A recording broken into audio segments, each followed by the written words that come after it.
நம்முடைய கர்த்தரும் இரட்சகருமாய் இருக்கிற ஆண்டவராகிய இயேசு கிறிஸ்துடைய நாமத்தினாலே நான் உங்களை வாழ்த்துகிறேன். இந்த காலவேளையில் கர்த்தருடைய வார்த்தையை கொண்டு உங்களோடு இடைப்படுவதில் நான் மிகுந்த மகிழ்ச்சி அடைகிறேன். இது கர்த்தர் எனக்கு கொடுத்த ஒரு பெரிதான கிருபை என்று சொல்லி நான் கர்த்தருக்கு ஸ்தோத்திரங்களை ஏறெடுக்கிறேன். சரி, ஒரு மனிதன் தன்னுடைய வாழ்க்கையில் பலவிதமான பிரச்சனைகளுக்குள்ளாக கடந்து போய் கொண்டிருந்தான். எனவே கடவுளிடம் தினமும் தன்னுடைய பிரச்சனைகளை சொல்லி அவன் ஜெபத்தில் மன்றாடி ஜெபித்து கொண்டிருந்தான். ஒரு நாள் கடவுள் அவனுக்கு தரிசனம் கொடுத்து, உன்னுடைய ஜெபத்தை கேட்டேன், எனவே உனக்கு உதவி செய்யும்படியாக வந்திருக்கிறேன் என்றார். அவனுக்கு மிகுந்த சந்தோஷம். கடவுள் என்னுடைய ஜெபத்தை கேட்டு எனக்கு உதவி செய்யும்படியாக வந்திருக்கிறாரே என்று சொல்லி. அடுத்து கடவுள் அவனிடம், உன் வீட்டிற்கு முன்பாக ஒரு பெரிய பாறை இருக்கிறது என்று சொல்லி எனக்கு தெரியும். அதை அனுதினமும் ஒவ்வொரு நாளும் காலையில் அதன் மீது கையை வைத்து நீ தள்ள வேண்டும். சில நாட்கள் கழித்து நான் உன்னை வந்து பார்க்கிறேன் என்று சொல்லி கடந்து போய்விட்டார். இவனும் ஒவ்வொரு நாளும் காலையும் மாலையும் அனுதினமும் மறக்காமல் அந்த பாறையை கை வைத்து தள்ளுவதற்கான முயற்சி செய்தான்.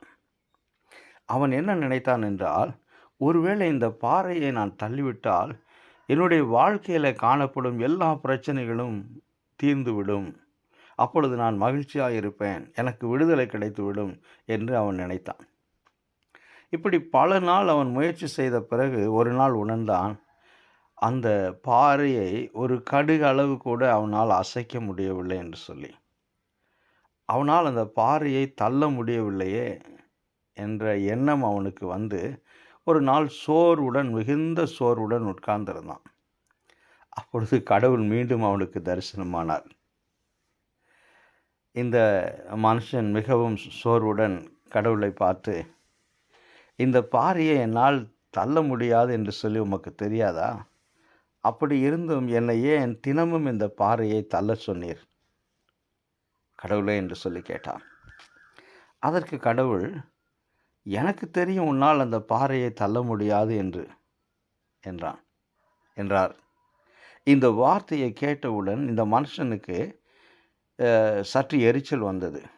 இந்த பாறையை என்னால் தள்ள முடியாது என்று தெரிந்தும் ஏன் என்னை தினமும் அந்த பாறை மீது கை வைத்து தள்ள சொன்னீர் என்றான். அதற்கு கடவுள், பாறையை நீ தள்ளிவிட வேண்டும், அந்த இடத்திலிருந்து அகற்ற வேண்டும் என்பது என்னுடைய நோக்கமல்ல என்றார். பின்பு ஏன் தினமும் என்னை அந்த பாறையை தள்ளும்படியாக சொன்னீர் கடவுளே என்றான்.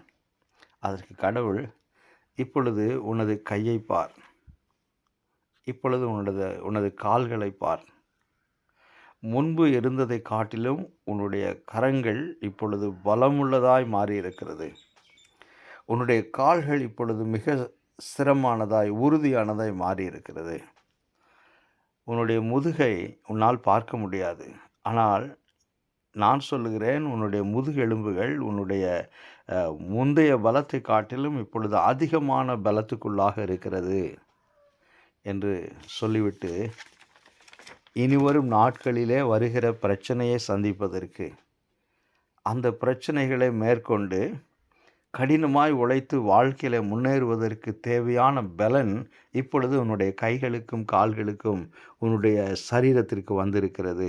இது எப்படி வந்தது என்று சொன்னால், அனுதினமும் இந்த பாறையை நீ தள்ளினபடினால்தான். அனுதினமும் நான் சொன்னதை கேட்டு நீ அதற்கு முயற்சி செய்தபடினால் இப்பொழுது உன் சரீரம் இப்படியாக மாறியிருக்கிறது. எனவே இனிவரும் நாட்களில் நீ உனக்கு வருகிற பிரச்சனையை மேற்கொள்வாய் என்று கடவுள் சொன்னார். இது அந்த மனிதனுக்கு சற்று வினோதமாக இருந்தது.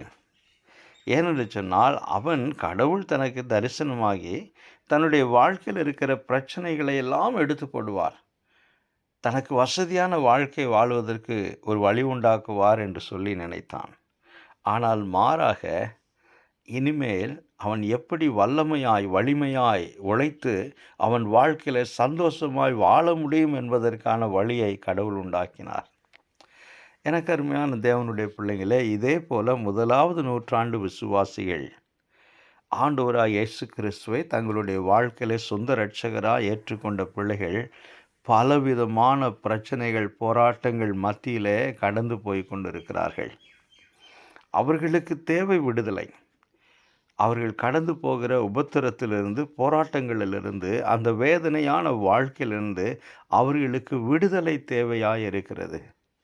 ஆனால் இந்த சூழ்நிலையில் அவர்கள் வேதனையின் மத்தியில், போராட்டங்கள் மத்தியில் கடந்து போகிற தங்களுடைய வாழ்க்கையில் அவர்கள் எப்படி சாட்சியாய் வாழ முடியும் என்பதற்கு பேதுரு மூலமாய் தேவன் ஆலோசனை சொல்லுகிறார். அதுதான் பேதுரடிகளார் எழுதின முதலாவது நிருபம். கடந்த வாரத்தில் நான் 2ஆம் அதிகாரத்திலிருந்து 11-12 வசனத்திலிருந்து என்னுடைய செய்தியை பேசினேன். நாம் இந்த பூமியில் சாட்சியாய் வாழ என்ன செய்ய வேண்டும் என்று சொல்லி, அதன் தொடர்ச்சியாக இந்த நாளிலும் கூட இந்த 1 பேதுரு 2ஆம் அதிகாரம் 13 17 வசனங்களை நான் தெரிந்து கொண்டிருக்கிறேன். உங்கள் கருத்தில் வேத புஸ்தகம் இருக்கும் என்றால் எடுத்து வைத்துக் கொள்ளுங்கள். அப்பொழுது நான் பேசக்கூடிய செய்தி உங்களுக்கு வேத வசனத்தின் அடிப்படையில் புரிந்து கொள்வதற்கு ஏதுவாக இருக்கும். 1 பேதுரு 2ஆம் அதிகாரம் 13வது வசனம். நீங்கள் மனுஷருடைய கட்டளைகள் யாவற்றுக்கும் கர்த்தர் நிமித்தம் கீழ்ப்படியுங்கள். மேலான அதிகாரமுள்ள ராஜாவுக்கானாலும் சரி, தீமை செய்கிறவர்களுக்கு ஆக்கினையும் நன்மை செய்கிறவர்களுக்கு புகழ்ச்சி உண்டாகும்படி அவனால் அனுப்பப்பட்ட அதிகாரிகளுக்கும் சரி கீழ்ப்படியுங்கள். நீங்கள் நன்மை செய்கிறதுனாலே புத்தியீன மனுஷருடைய அறியாமையை அடக்குவது தேவனுடைய சித்தமாக இருக்கிறது. 16வது வசனம். சுயாதீனம் உள்ளவர்களாயிருந்தும் உங்கள் சுயாதீனத்தை துர்க்குணத்திற்கு மூடலாக கொண்டிராமல் தேவனுக்கு அடிமைகளாயிருங்கள். 17வது வசனம். எல்லாரையும் கனம் பண்ணுங்கள், சகோதரிடத்தில் அன்பு கூறுங்கள், தேவனுக்கு பயந்திருங்கள், ராஜாவை கனம் பண்ணுங்கள். இந்த வார்த்தைகள் முதலாவது நூற்றாண்டு விசுவாசிகளுக்கு சற்று வினோதமாக இருந்தது. ஏனென்றால் அவர்கள் உபத்திரத்திற்குள்ளாக கடந்து போய் கொண்டிருக்கிறார்கள். கண்ணீர், வேதனை, போராட்டம் மிகுந்த வாழ்க்கைக்குள்ளாக கடந்து போய் கொண்டிருக்கிறார்கள். அவர்களுக்கு தேவை விடுதலை. எப்படி அந்த மனிதன் தன்னுடைய வாழ்க்கையில் விடுதலையை அவன் தேடிக்கொண்டிருந்தான். ஆனால் கடவுள் ஒரு வினோதமான காரியத்தை, அவனுடைய வீட்டிற்கு முன்பு இருக்கக்கூடிய ஒரு பெரிய பாறையின் மீது கையை வைத்து அவன் தள்ளுவதற்கு முயற்சி செய்ய வேண்டும் என்று சொன்னார். அதே போல தான் இங்கே பவுலடிகளார் பேதுரடிகளார் இந்த வார்த்தையை முதலாவது நூற்றாண்டு விசுவாசிகளுக்கு சொல்லுகிறார். எனக்கு அருமையான தேவனுடைய பிள்ளைங்களே, நாம் எல்லோருமே சந்தோஷமாக, ஆரோக்கியமாக, வசதியாக வாழ ஆசைப்படுகிறோம். இது தவறு என்று சொல்லி நான் சொல்ல விரும்பவில்லை. இது எல்லா மனிதர்களுடைய சுபாவம். எனக்கு எந்த விதமான வியாதி வரக்கூடாது, எனக்கு எந்த விதமான வறுமை வரக்கூடாது, கஷ்டம் வரக்கூடாது. நான் இந்த பூமியில் வாழுகிற பொழுது சந்தோஷமாய் வாழ வேண்டும், ஆரோக்கியமாய் வாழ வேண்டும் என்று சொல்லி நான் விரும்புகிறேன். நாம் எல்லோருடைய மனதிலும் இந்த எண்ணம் இருக்கிறது. மாம்சத்துக்குரிய ஒரு வாழ்க்கை பிரியமாய் வாழ விரும்புகிறோம். இது ஒரு புறத்தில் இருக்க, வேதாகம் நமக்கு வலியுறுத்தி கூற விரும்புகிற காரியம் என்னவென்றால், சந்தோஷமாய் நாம் வாழ்வதை காட்டிலும் சாட்சியாய் வாழ விரும்புகிறோமா?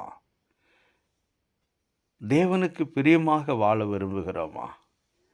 எனக்கு அருமையான தேவனுடைய பிள்ளைங்களை, வேதாகமம் சொல்லுகிறது, மாம்சத்திற்கு பிரியமாய் வாழ விரும்புகிறவர்கள் தேவனுக்கு பிரியமாய் வாழ மாட்டார்கள் என்று. இதை வேதாகமம் மிக தெளிவாக நமக்கு வலியுறுத்தி கூறுகிறது. ஆக சந்தோஷமாய் வாழ அதிகமாய் கவனம் செலுத்துகிற நாம் சாட்சியாய் வாழ்வதற்கு கவனத்தை செலுத்த தவறிவிடுகிறோம். இது எல்லா மனுஷருடைய, குறிப்பாக விசுவாசிகளுடைய சுபாவமாய் காணப்படுகிறது. எனவே பேதுரடிகளார் இந்த பூமியிலே நாம் தேவனுக்கு சாட்சியாய் வாழ என்ன செய்ய வேண்டும் என்று இந்த 13-17 வசனம் வரைக்கும் சொல்லுகிறார். இதில் 5 காரியங்களை சொல்லுகிறார். நீங்கள் வேத வசனத்தை உங்கள் கண்களுக்கு முன்பாக வைத்து கொள்ளுகிற பொழுது நான் சொல்லக்கூடிய காரியம் புரியும். முதலாவது அவர் சொல்லக்கூடிய காரியம், கீழ்ப்படியுங்கள். இந்த கீழ்ப்படியுங்கள் என்ற வார்த்தை 3 முறை வருகிறது. 2 முறை நேரடியாக, 1 முறை மறைமுகமாக கடந்து வருகிறது. கீழ்ப்படியுங்கள் என்று ஒவ்வொரு கீழ்ப்படியுங்கள். முதலாவது, 2வது அடிமைகளாக இருங்கள், 3வது கனம் பண்ணுங்கள், 4வது அன்பு கூறுங்கள், 5வது பயந்தருங்கள். சரி, இந்த 5 காரியத்தை பேதுரடிகளார் சொல்கிறார். கீழ்ப்படியுங்கள் என்று சொல்லுகிற பொழுது நாம் என்ன செய்ய வேண்டும் என்று சொன்னால், யாருக்கு நான் கீழ்ப்படிய வேண்டும், ஏன் கீழ்ப்படிய வேண்டும் என்ற கேள்வி நமக்குள்ளாக கடந்து வரும்.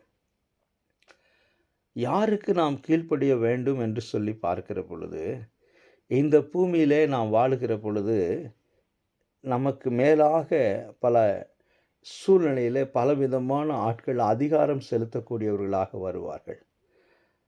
அது தேசத்தில் இருக்கக்கூடிய சட்டத்திட்டங்களிலிருந்து, நாம் வேலை பார்க்கிற இடத்திலிருந்து, அது குடும்பத்தில் துவங்குகிறது. சில வேளைகளில் சில குடும்பங்களில் புருஷன் மனைவி மீது அதிகமான அதிகாரம் செலுத்தக்கூடியவனாக இருப்பான். சில குடும்பங்களில் மனைவி புருஷன் மீது அதிகமான அதிகாரம் செலுத்தக்கூடியவர்களாக இருப்பார்கள். இது தவறு சரி என்று சொல்லி விவாதம் பண்ணுவது இந்த செய்தியினுடைய நோக்கமல்ல.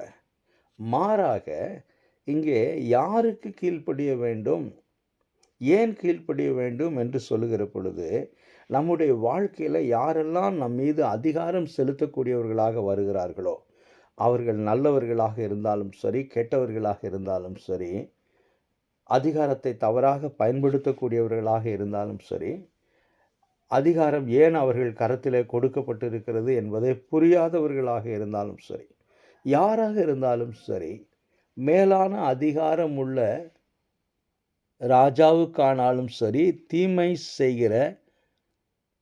தீமை செய்கிறவர்களுக்கு ஆக்கினையும், நன்மை செய்கிறவர்களுக்கு புகழ்ச்சி உண்டாகும்படி அவனால் அனுப்பப்பட்ட அதிகாரிகள் ஆனாலும் சரி, கீழ்ப்படியுங்கள். அதுவும் 13வது வசனத்தை பேதுரடிகளார் ஆரம்பிக்கிற பொழுது, நீங்கள் மனுஷருடைய கட்டளைகள் யாவற்றுக்கும் கர்த்தர் நிமித்தம் கீழ்ப்படியுங்கள் என்று சொல்கிறார்.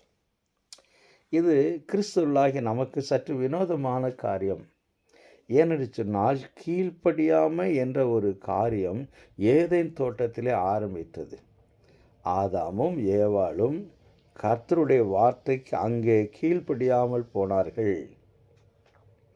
அங்கே ஆரம்பித்த அந்த பிரச்சனை இன்றைக்கு உலகத்தில் எல்லா மனிதனுடைய வாழ்க்கையிலையும் அது மறைந்து கிடக்கிறது. சிலருடைய வாழ்க்கையில் அதை நேரடியாக நாம் பார்க்க முடியும், சிலருடைய வாழ்க்கையில் அது மறைந்து கிடக்கிறது. ஆக அங்கே ஆரம்பித்த அந்த பிரச்சனை அநேக நேரத்தில் நாம் கீழ்ப்படிவதற்கு நமக்கு விருப்பம் இல்லாமல், பிரியம் இல்லாமல் இருக்கிறது. சரி, இங்கே ஒன்றன் பின் ஒன்றாக பார்க்க வேண்டும். யாருக்கு கீழ்ப்படிய வேண்டும் என்று சொல்லி பார்க்கிற பொழுது, யாருடைய கரத்தில் எல்லாம், எந்த மனுஷர்களாக இருந்தாலும் சரி, எந்த மனுஷர்கள் நம்முடைய வாழ்க்கையில் கட்டளை கொடுக்கக்கூடியவர்களாக, அதிகாரம் செலுத்தக்கூடியவர்களாக கடந்து வந்தாலும் சரி, அந்த அதிகாரம் தேவனால் கொடுக்கப்பட்டிருக்கிறது என்பதை உணர்ந்து, வேத வசனத்தின் வெளிச்சத்திலே தேவனுடைய பிள்ளைகள் தேவனால் நியமிக்கப்பட்ட அதிகாரங்களுக்கு கீழ்ப்படிய வேண்டும். சரி, ஏன் கீழ்ப்படிய வேண்டும்?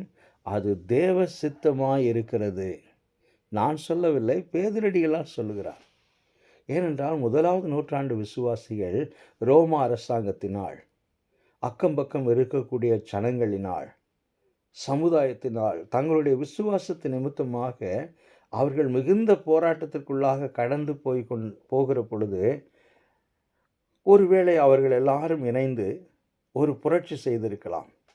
ஆனால் எனக்கு அருமையான தேவனுடைய பிள்ளைங்களே, அப்போஸ்தலர் நடவடிக்கையிலும் சரி, அதற்கு பின்பு மையமாக அந்த அப்போஸ்தலர் நடவடிக்கையை மையமாக வைத்து கடந்து போன சுவிசேஷ பணி மற்ற எல்லா சபைகளையும் பார்க்கிற பொழுது, எந்த சபையிலும் 1வது நூற்றாண்டு விசுவாசிகள் அவர்கள் புரட்சி செய்தார்கள். ரோம அரசாங்கத்திற்கு விரோதமாய் புரட்சி செய்தார்கள், ஒன்று கூடினார்கள். இன்றைக்கு பல இடங்களில் யூனியன், சங்கம் என்று இருக்கிறது. அதுவும் தமிழ்நாட்டை பொறுத்தவரையில் அது முடிவெட்டுகிறவர்களுடைய இடத்திலிருந்து ஆரம்பித்து எல்லாரும் சங்கம் வைத்திருக்கிறார்கள். அந்த சங்கத்தை வைத்து அவர்கள் என்ன செய்கிறார்கள் என்று சொல்லி நமக்கு எல்லாருக்கும் தெரியும். சரி. ஆனால் கர்த்தருடைய வார்த்தை நமக்கு சொல்ல விரும்புகிற காரியம், இந்த பூமியிலே நாம் வாழுகிற பொழுது அரசாங்கத்திற்கும் அதிகாரிகளுக்கும் அதிகாரங்களுக்கும் நாம் கீழ்ப்படிய வேண்டும். ஏனென்று சொன்னால் அது தேவ சித்தமாக இருக்கிறது. அது மாத்திரமல்ல, நமக்கு தீமை செய்கிறவர்களை கூட நாம் செய்கிற நன்மையினால் மேற்கொள்ள வேண்டும் என்பது தேவ சித்தமாக இருக்கிறது. சில வேளைகளில் நமக்குள்ளாக இருக்கக்கூடிய அந்த பொறுமையை, நமக்குள்ளாக இருக்கக்கூடிய அந்த சகிப்புத்தன்மையை, நமக்குள்ளாக இருக்கக்கூடிய ஆவிக்குரிய குணாதிசயங்களை வெளியே காண்பிக்க ஒரு வாய்ப்பு அது. நமக்குள்ளாக இருக்கக்கூடிய பொறுமையை, நமக்குள்ளாக இருக்கக்கூடிய சகிப்புத்தன்மையை, விட்டு கொடுக்கக்கூடிய மனப்பான்மையை வெளி உலகத்திற்கு மற்றவர்களுக்கு காண்பிப்பதற்கான ஒரு சந்தர்ப்பமாக அது அமைகிறது.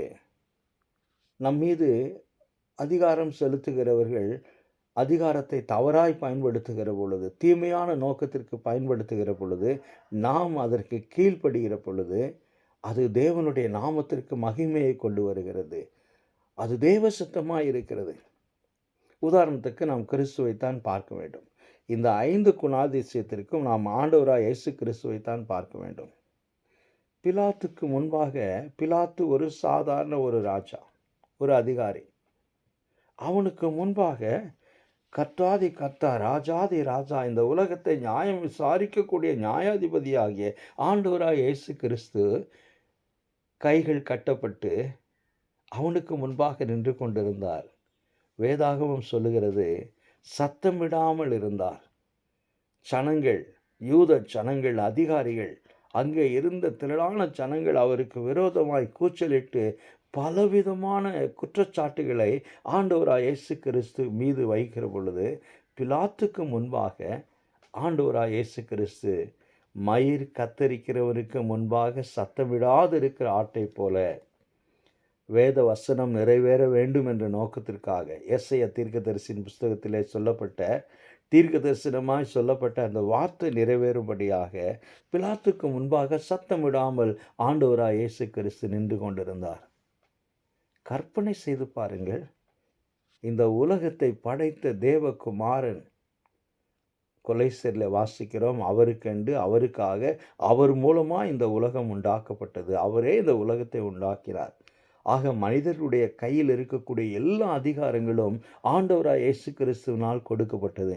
இன்றைக்கு அந்த அதிகாரத்தில் இருக்கக்கூடிய எத்தனை ஜனங்கள் கிறிஸ்தவத்திற்கு விரோதமாய் எழும்பி நிற்கிறார்கள்,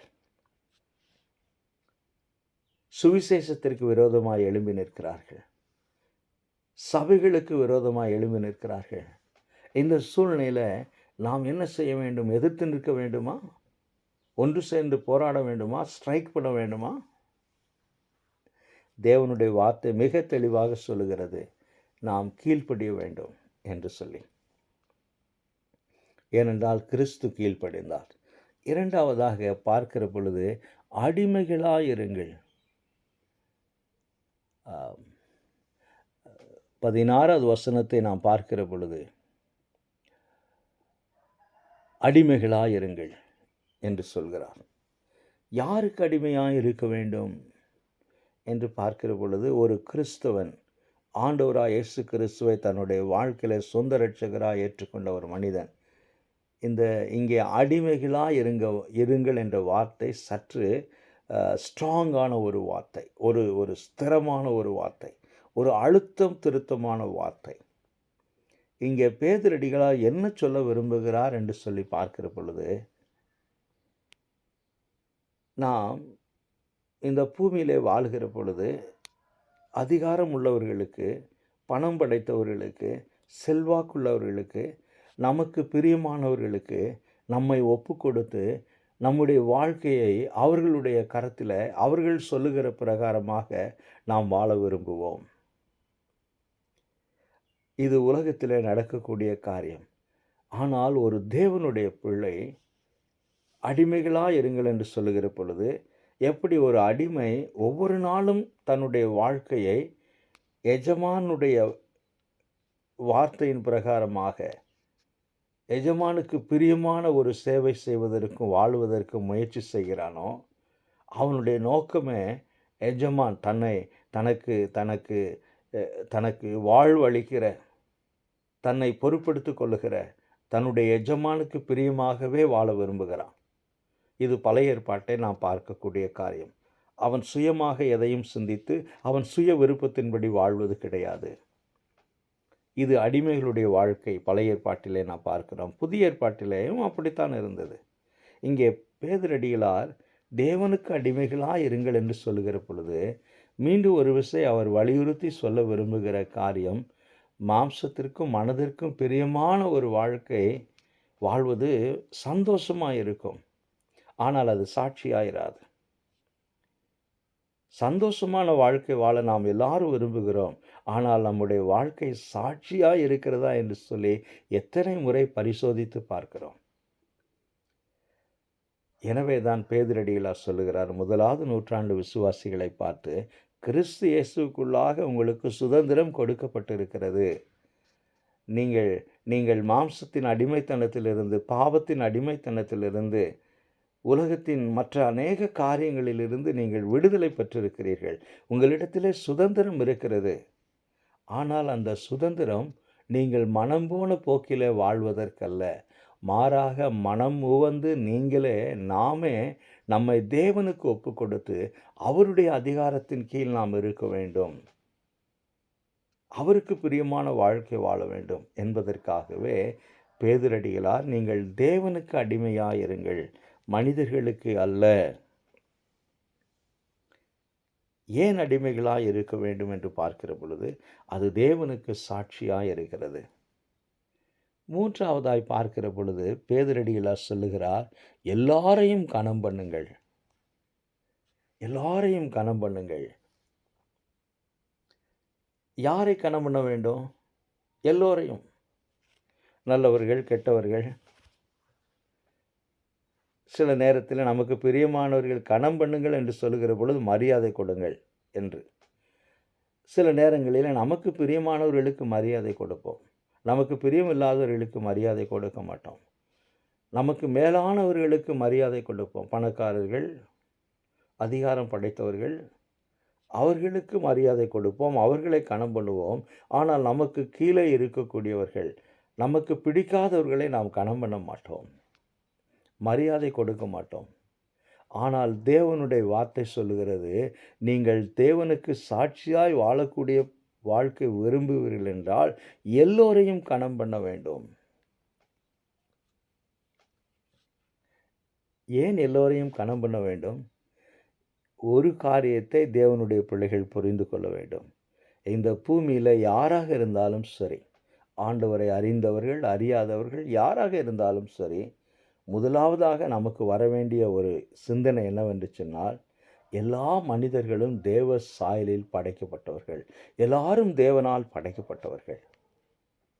இந்த பூமியில் நடமாடுகிற மனிதர்கள் யாராக இருந்தாலும் சரி, அதிகாரம் உள்ளவர்கள் அதிகாரம் இல்லாதவர்கள், ஏழை பணக்காரன், படித்தவன் படிக்காதவன், அழகானவன் அழகில்லாதவன், புத்தியுள்ளவன் புத்தி இல்லாதவன், யாராக இருந்தாலும் சரி, எல்லா மனிதர்களுக்குள்ளாகவும் தேவ சாயல் இருக்கிறது. சில நேரங்களில் நான் குடித்து விட்டு சாலை ஓரத்தில் படுத்திருக்கக்கூடிய அநேகரை நான் பார்ப்பேன்.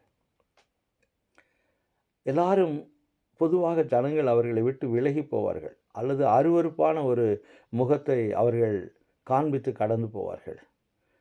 எனக்கு பொதுவாக அவர்களை பார்க்கிற பொழுது ஒரு பரிதாபம் வரும். ஏனென்று சொன்னால், தேவ சாயலில் படைக்கப்பட்ட ஒரு மனிதன் இன்றைக்கு போதைக்கு அடிமையாய் குடித்துவிட்டு ரோட்டிலே படுத்து கிடக்கிறான்.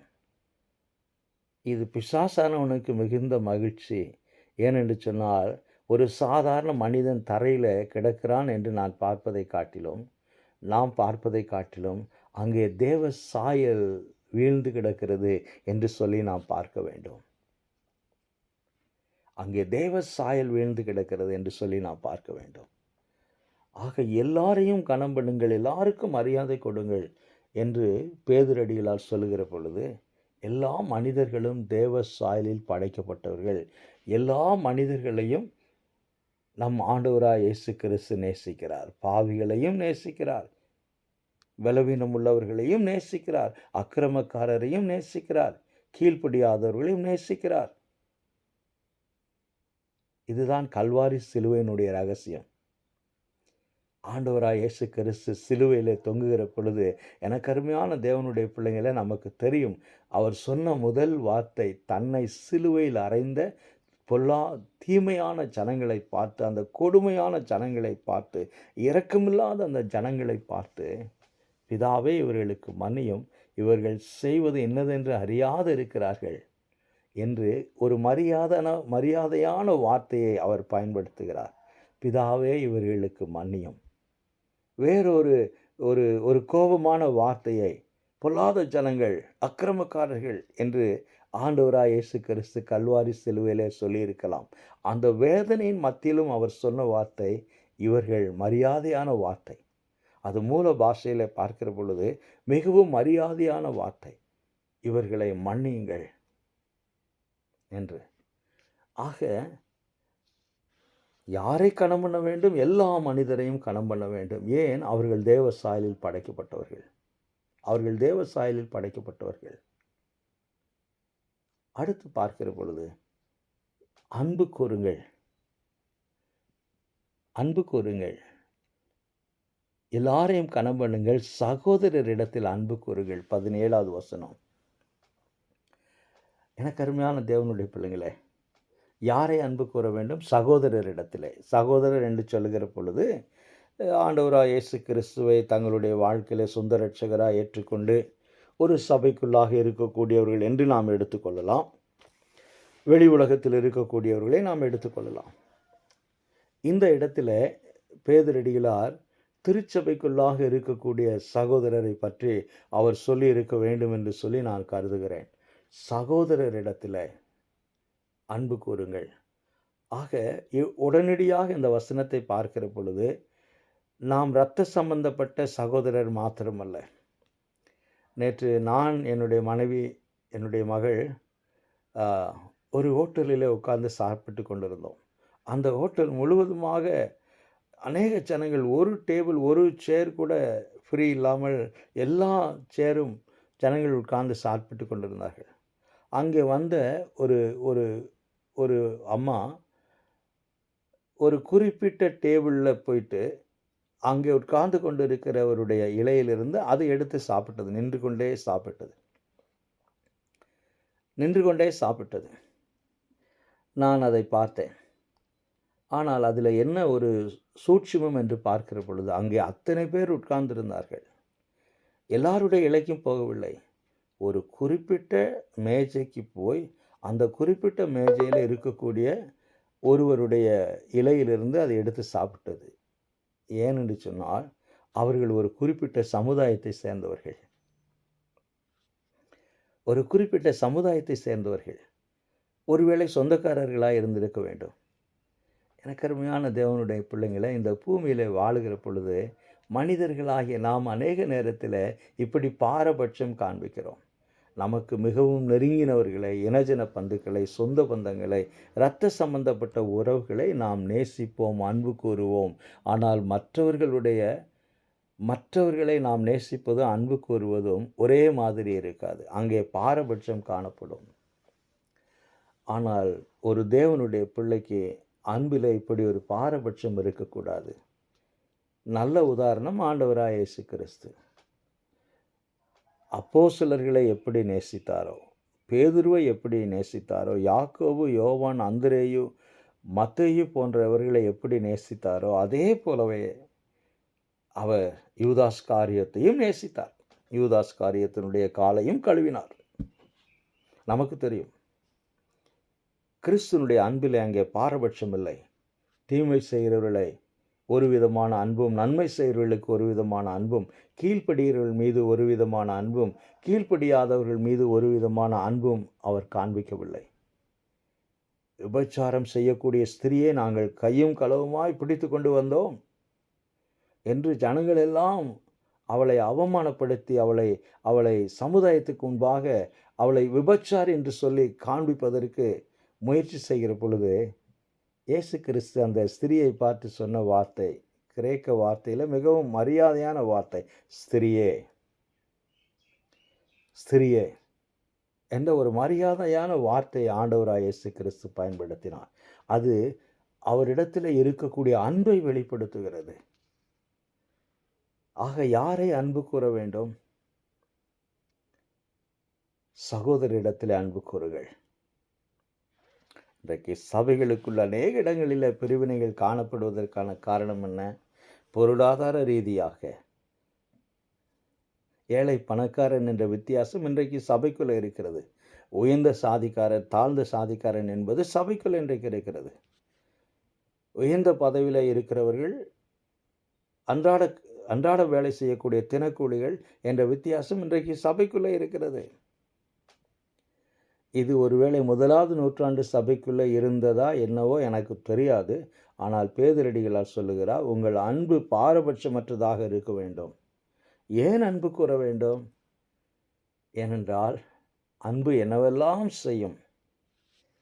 அங்கே பவுலடிகளார் அன்புக்கு ஒரு அருமையான வியாக்கியானம் எழுதுகிறார்.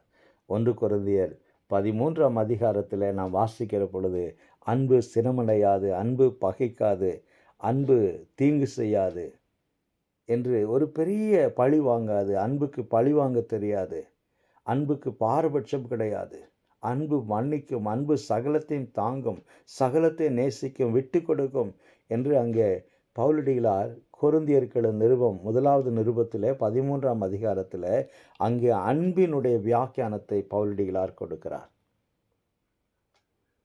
கடைசியாய் பார்க்கிற பொழுது பயந்திருங்கள் என்று பேதுரடிகளார் சொல்லுகிறார்.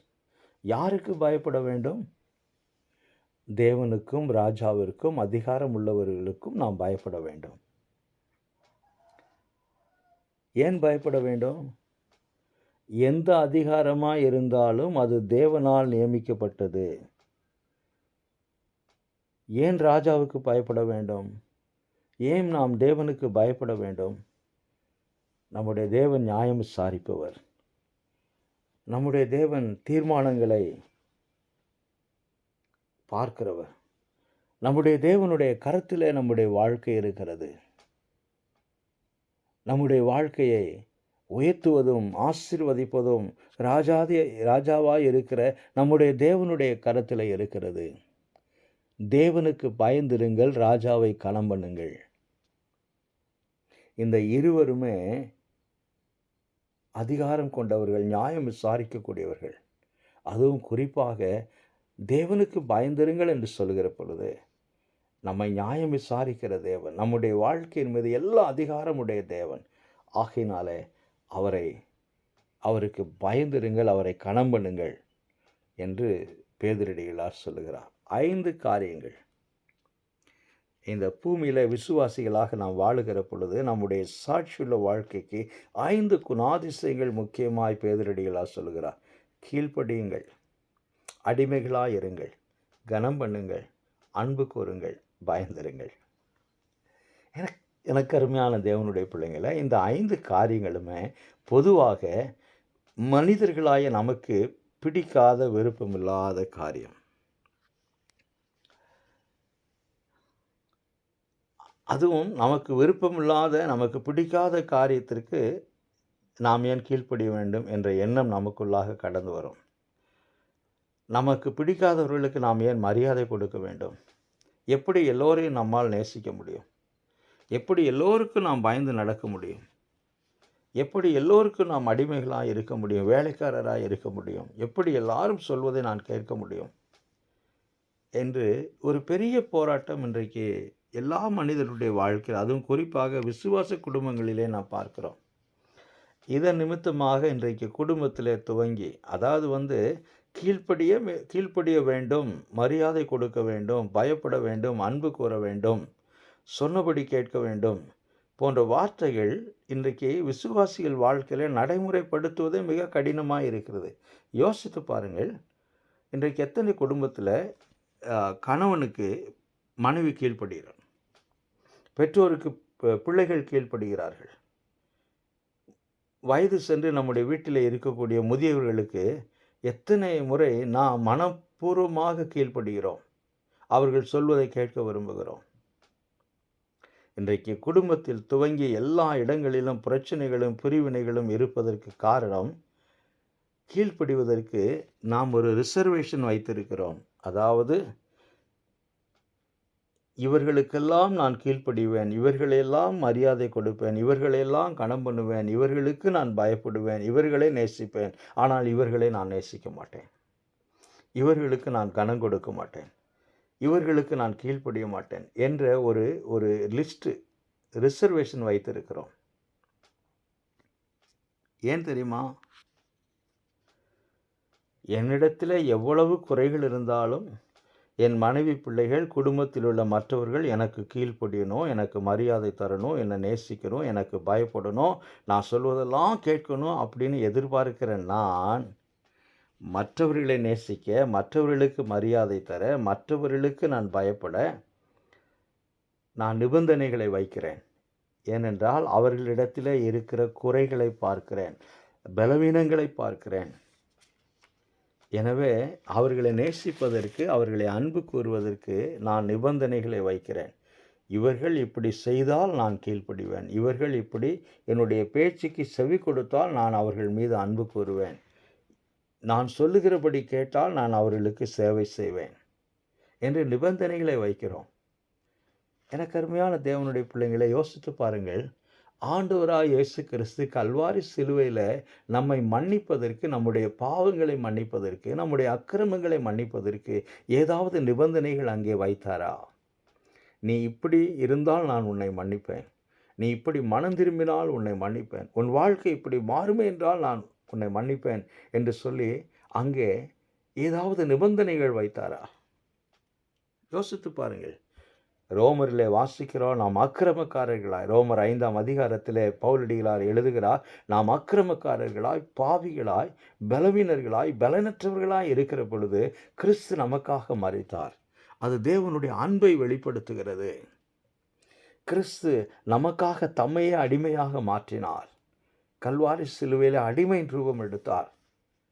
ஆனால் இன்றைக்கு விசுவாச குடும்பங்களிலே பிரச்சனைகள் இருப்பதற்கு காரணம் என்ன? கீழ்ப்படிவதற்கு நான் நிபந்தனை வைக்கிறோம், கனம் பண்ணுவதற்கு நான் நிபந்தனைகளை வைக்கிறோம், அன்பு கூறுவதற்கு நான் நிபந்தனைகளை வைக்கிறோம், நம்மை ஒப்பு கொடுப்பதற்கு நிபந்தனைகளை வைக்கிறோம். ஆனால் தேவனுடைய வார்த்தை சொல்லுகிறது, நாம் இந்த 5 காரியங்களையும் எந்த விதமான நிபந்தனை இல்லாமல் செய்ய வேண்டும் என்று சொல்லி. எனக்கு அருமையான தேவனுடைய பிள்ளைங்களே, இந்த 5 காரியங்களில் எதை உங்களால் செய்ய முடியவில்லை? இந்த கால வேளையில் யோசித்து பாருங்கள். எந்த காரியத்தை உங்களால் செய்ய முடியவில்லை? ஒரு குறிப்பிட்ட நபருக்கு செய்ய முடியவில்லை, ஏன் செய்ய முடியவில்லை என்று யோசித்து பாருங்கள். இதில் ஏதாவது ஒரு காரியத்தை நம்மால் செய்ய முடியவில்லை என்றால், என்ற நிலையிலே நாம் காணப்படுவோம் என்றால், முதலாவதாக நம்முடைய ஆவிக்குரிய வாழ்க்கை முதிர்ச்சி அடையவில்லை என்பதன் அடையாளம். இதை முதலாவதாக நாம் இந்த நாளில், இந்த செய்தியின் அடிப்படையில் சிந்திக்க வேண்டும். யாரை என்னால் நேசிக்க முடியவில்லை? யாருக்கு என்னை ஒப்பு கொடுக்க முடியவில்லை? யாரை என்னால் கனம் பண்ண முடியவில்லை என்று யோசித்து பார்க்க வேண்டும். இது முதலாவதாக இந்த செய்தி நமக்கு வலியுறுத்தி கூற விரும்புகிற காரியம். ஏனென்று சொன்னால், அது நம்முடைய ஆவிக்குரிய வாழ்க்கையினுடைய முதிர்ச்சியை, அடையாளத்தை காண்பிக்கிறது. ஒன்று. இரண்டாவதாக, உண்மையாகவே இதை கடைப்பிடித்து வாழ விரும்புகிறேன், ஆனாலும் என்னால் முடியவில்லை என்று சொல்லி எத்தனை பேர் சொல்லுவோம்? அப்படி சொல்லக்கூடியவர்களாய் இருப்போம் என்றால், ஆண்டவரே, இந்த மனிதனை என்னால் நேசிக்க முடியவில்லை, இந்த மனுஷி என்னால் நேசிக்க முடியவில்லை, இவர்களை என்னால் கனம் பண்ண முடியவில்லை, இவர்கள் என்னுடைய வாழ்க்கையில் இப்படியெல்லாம் செய்திருக்கிறார்கள் என்று சொல்லி ஒரு பலவீனத்தோடு நாம் போராடி கொண்டிருப்போம் என்றால், தேவனுடைய பலத்தை, ஆவியானவருடைய பலத்தை, ஆலோசனையை நாம் தேட வேண்டும் என்று சொல்லி தேவனுடைய வார்த்தை வலியுறுத்துகிறது. மூன்றாவதாக, நாம் எவ்வளவு சந்தோஷமாக வாழ விரும்புகிறோமோ, முக்கியத்துவம் கொடுக்கிறோமோ, அதே அளவுக்கு நாம் சாட்சியாய் வாழ்வதற்கு முக்கியத்துவம் கொடுக்க வேண்டும் என்று கர்த்தருடைய வார்த்தை வலியுறுத்தி கூறுகிறது. இந்த 3 காரியங்களை இந்த வேத வசனம் இந்த கால வேளையிலே நமக்கு வலியுறுத்தி கூறுகிறது. யோசித்து பாருங்கள். கர்த்தர் தம்முடைய வார்த்தையை கொண்டு உங்களோடு பேசுவார், உங்களோடு இடைப்படுவார். கர்த்தர் தாமே இந்த வார்த்தை உங்களுக்கு ஆசீர்வாதமாய் மாற்றி தருவார். உங்களுடைய கருத்துக்கள், உங்களுடைய விமர்சனங்கள் வரவேற்கப்படுகிறது. கர்த்தர் உங்களை ஆசீர்வதிப்பாராக. ஆமென்.